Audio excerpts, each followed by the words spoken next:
I could buy any house in the world, and I don't want any other house than the one I'm in. And that house is in a middle-class neighborhood. I'm happy in a pair of khakis and a sweater, so I don't need fancy clothes. I don't need fancy food. Do you have an iPad? I do not have an iPad. iPhone? No.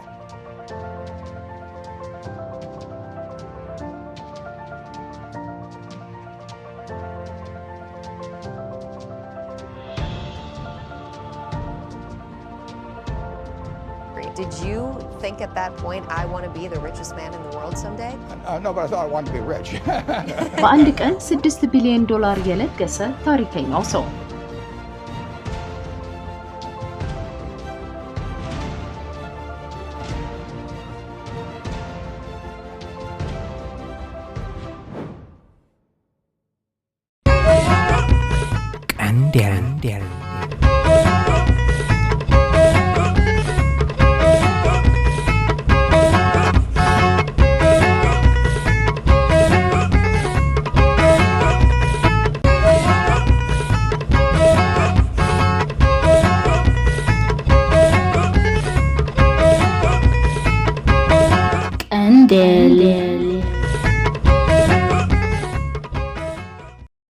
በዓለማችን ታዋቂ ከሆኑ የኢንቨስትመንት ባለሙያዎች የንግድ መሪዎችና በጎ አድራጊዎች መሃል አንዱ ነው።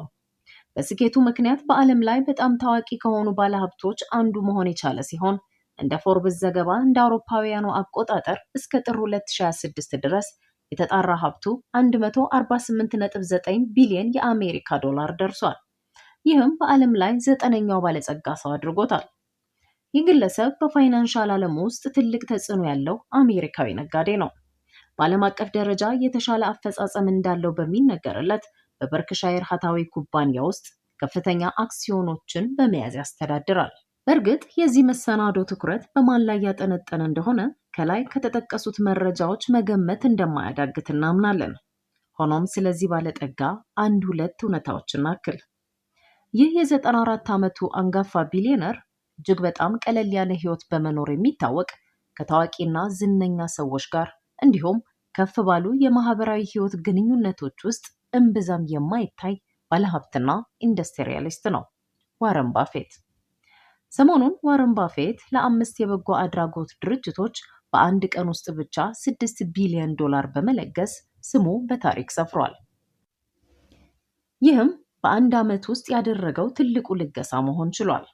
የዚህ እርዳታ አብዛኛው ገንዘብ ለቢልና ሜሊንዳ ጌትስ ፋውንዴሽን የተሰጠ ሲሆን ቀሪው ደግሞ በልጆቹ በሚመሩት ሃዋርድ ጂ ባፌት፣ ሸርውድ እና ኖቫ ፋውንዴሽን እንዲሁም በሚወዷት ባለቤታቸው ስም በተሰየመው የሱዛን ቶምሰን ባፌት ፋውንዴሽን በኩል ለተቸገሩት እንዲደርስ ተደርጓል። ይህ የቅርብ ጊዜ ስጦታው ከለጋ ዕድሜው ጀምሮ ካካበተው ሀብቱ ላይ በህይወት ዘመኑ እስካሁን የለገሰውን አጠቃላይ መጠን $65 ቢሊዮን በላይ አድርሶታል። በተጨማሪም ባፌት ከ2006 ጀምሮ የኩባንያው በርክሻየር ሃታዌይ አክሲዮኖችን በየዓመቱ በስጦታ መልክ እየሰጠ ሲሆን ልግስናው አሁንም ድረስ ቀጥሏል። 99% የሚሆኑ ጥሪቱም ከህልፈቱ በኋላ ለበጎ አድራጎት እንዲውል ኑዛዜ አስፍሯል። ይህ ልግስና ለብዙዎች ትምህርት የሚሆን ጥልቅ ትርጉም አለው። አድናቆትን፣ ዝናን ወይም ታይታን በመሻት ሳይሆን በሚሊዮኖች የሚቆጠሩ ሰዎችን ህይወት በዝምታ የመቀየር ጥበብ ነው። ፈጣሪ የሰጠውን በረከት ለሌሎች እንዲሆን በማድረግ ታላቅ አሻራ እያሳረፈ ያለ ድንቅ ሰው ነው ዋረን ባፌት። እስኪ በጥቂቱ ወደ ኋላ መለስ እንበል። ዋረን ኤድዋርድ ባፌት በአሜሪካ ኦማሃ ነብራስካ ከአባቱ ሃዋርድ እና ከእናቱ ሌላ ባፌት እንደ አውሮፓውያኑ አቆጣጠር ነሐሴ 30 1930 ተወለደ። አባቱ በኢንቨስትመንትና በፖለቲካ ውስጥ ስኬታማ የሥራ ህይወት የነበራቸው የኮንግረስ አባል ነበሩ። በዚህም ባፌት ወንድምና እህቱ በጊዜው የተሻለ ትምህርት በነበረበት በሮዝ ሂል አንደኛ ደረጃ የግል ትምህርት ቤት መማር ችለዋል። በኋላም ባፌት የውድሮ ዊልሰን ሁለተኛ ደረጃ ትምህርት ቤትን በመቀላቀል በሂሳብ ሳይንስና ሙዚቃ ጥሩ ውጤት ያሳይ ጀመር። የባፌት የልጅነት ጊዜ በአብዛኛው በስራ ፈጠራዎች የተሞላ ነበር። ባፌት ገና የሁለተኛ ደረጃ ትምህርት ቤት ተማሪ ያለ በመጀመሪያዎቹ የንግድ ስራዎቹ ማለትም ማስቲካ፣ ኮካኮላ፣ የጎልፍ ኳሶችንና ቴምብሮችን መሸጥና ሳምንታዊ መጽሔቶችን ከቤት ቤት በመዟዟር ያደርስ ነበር። በአንድ ወቅት በአያቱ የግሮሰሪ መደብር ውስጥም ይሰራ ነበር። ዋረን የመጀመሪያውን የንግድ አክሲዮን ገና በ11 ዓመቱ የገዛ ሲሆን በ13 ዓመቱ ደግሞ ለግብር ክፍያ በመመዝገብ ለንግዱ ዓለም ያለውን ዝንባሌ ማሳየት ችሏል። ጋዜጣ በመሸጥ ያገኘውን ትርፍ በማጠራቀም ትንሽ የእርሻ መሬት የገዛውም በ14 ዓመቱ ነው። ከዚህ በኋላ ዋረን ከኮሌጅ ይልቅ የንግድ ሥራ ለመከታተል ፍላጎት ቢያሳይም የባፌት አባት ግን ትምህርቱን እንዲቀጥል ከብዙ ሙከራ በኋላ ሳመኑት። እናም በፔንሲልቬኒያ ዎርተን ቢዝነስ ዩኒቨርሲቲ ትምህርቱን መከታተል ጀምሮ በኋላም ወደ ነብራስካ ዩኒቨርሲቲ በመዘዋወር ከ2 ዓመት የትምህርት ቆይታ በኋላ በ1950 በቢዝነስ አስተዳደር የመጀመሪያ ዲግሪ፣ በ1951 ደግሞ ከኮሎምቢያ ዩኒቨርሲቲ የቢዝነስ ትምህርት ክፍል የማስትሬት ዲግሪውን አግኝቷል። ከትምህርቱ መጠናቀቅ በኋላ ባፌት ከ1951 እስከ 1954 ድረስ በአባቱ ድርጅት በባፌት ፋልክ ኩባንያ ውስጥ የኢንቨስትመንት ሻጭ ሆኖ ሰርቷል። ከዚያም በግራሃም ኒውማን ኮርፖሬሽን ውስጥ መስራት የጀመረ ሲሆን በዚያም የዋስትና ተንታኝ በመሆን ጠቃሚ ልምድ አግኝቷል። ቀጥሎም በተለያዩ ድርጅቶች ውስጥ እንደ አጠቃላይ የንግድ አጋር ሆኖ የኢንቨስትመንት ሽርክናዎችን ሲሰራ ከቆየ በኋላ በዋስትናና በሸቀጦች የንግድ ገበያ ላይ መሰረት ያደረጉ ሽርክናዎች የሚፈጸሙበት ባፌት ፓርትነርሺፕ የተባለ የራሱን የንግድ ድርጅት አቋቋመ። በእነዚህ ክንውኖች ያገኘው ስኬትም የቤንጃሚን ግራሃምን ትኩረት በመሳቡ ባፌትን የንግድ አጋሩ ሊያደርገው ችሏል። ቀስ በቀስ የባፌት የንግድ ስኬት እያደገ መጣና በ1965 በርክሻየር ሃታዌ የተባለውን ድርጅት መግዛት ቻለ። በርክሻየር ሃታዌ በ1839 በኒው ቤድፎርድ ማሳቹሴትስ ውስጥ በኦሊቨር ቼስ የተመሰረተና ከተመሰረተበት ጊዜ ጀምሮም የጨርቃጨርቅ አምራች ኩባንያ ሆኖ በንግዱ ዓለም ተሳታፊ የነበረ ድርጅት ነው። ሆኖም ኩባንያው በሁለተኛው የዓለም ጦርነት መገባደጃ አካባቢ የባህር ማዶ የገበያ ፉክክር በመጨመሩና የሸማቾች ፍላጎት በመቀየሩ የበርክሻየር ሃታዌ ንግድ ማሽቆልቆል ጀመረ። በዚህም መነሻ በ1960ዎቹ አጋማሽ የበርክሻየር የዳይሬክተሮች ቦርድ ንብረቶቹን ለመሸጥ ወሰነ። በዚህ ጊዜ ዋረን ባፌት በኢንቨስትመንት ስራዎቹ በኩል ከበርክሻየር ጋር ለመጀመሪያ ጊዜ በሽርክነት ተሳሰረ። በመጀመሪያም ኩባንያው ውስጥ ከፍተኛ መጠን ያለው አክሲዮን ገዛ። በኋላም በቦርዱ ውስጥ በቂ ቁጥጥር በማግኘቱ ያሉትን አብዛኞቹን አባላት የተዳከመውን የንግድ እንቅስቃሴ ለማነቃቃት ከሱ ጋር ራዕይ በሚጋሩ ግለሰቦች መተካት ችሏል።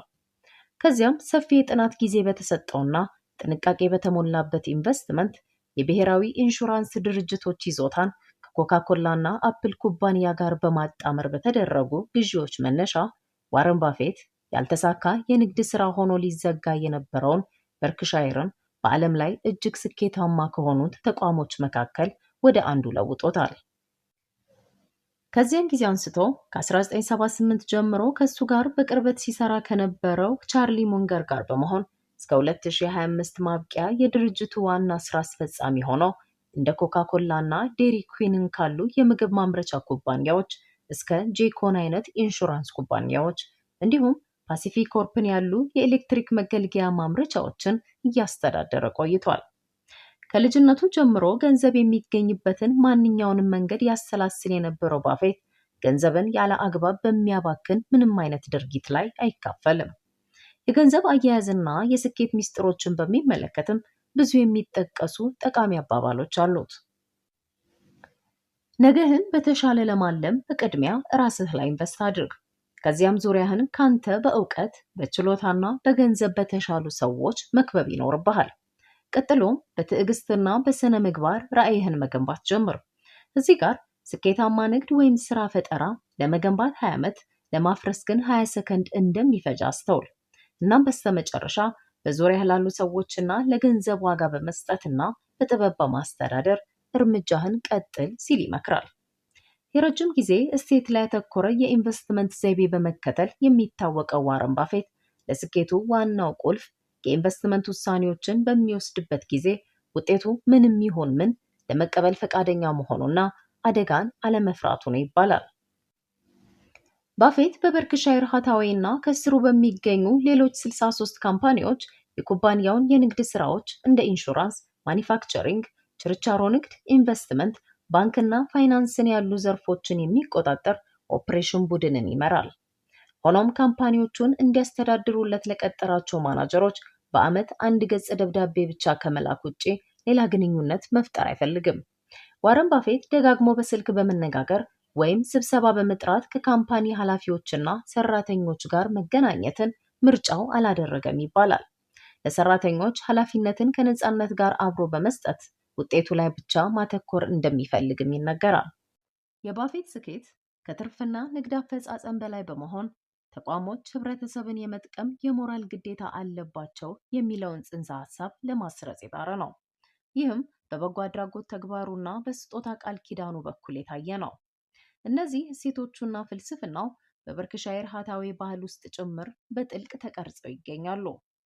ለፕሬዝዳንት ኦባማ የምረጡኝ ዘመቻ ከፍተኛ የገንዘብ ድጋፍ ያደረገው ባፌት እንደ አውሮፓውያኑ አቆጣጠር በ2011 የአገሪቱ ከፍተኛ የሲቪል ክብር የሆነውን የፕሬዝዳንታዊ የነጻነት ሜዳሊያን በፕሬዝዳንት ባራክ ኦባማ ተሸልሟል። ዋረን ባፌት በአስተሳሰቡ ግልጽነትና በስፋት በሚነገርለት ጥበቡ ብዙ ጊዜ የሚመሰገን ሲሆን በኢንቨስትመንት ዓለም ውስጥ ልዩ ሰው ሆኖ ሰፍሯል። ይህ ሰው እጅግ በጣም ብዙ ሀብት ቢያካብትም ነገር ግን እሱ ለአንድ ለራሴ ትበቃኛለች በሚለው በ1958 በገዛውና 3 ክፍል ብቻ ባለው የኦማሃ ቤት ውስጥ ካርታ በመጫወትና እንደ ኮካኮላና ፈንዲሻም ባሉ ቀላል ምግቦች በመደሰት ጊዜውን እንደሚያሳልፍ ይታወቃል። እንግዲህ እንዲህ ካለ ስራ ፈጣሪና በጎ አድራጊ የህይወት መርህና ፍልስፍና ሌሎች ባለጠጎችም ሆኑ ቀሪው ማህበረሰብ የሚቀስመው ትምህርትና የሚካፈለው ልምድ እልፍ እንደሆነ ይታመናል። ሰላም።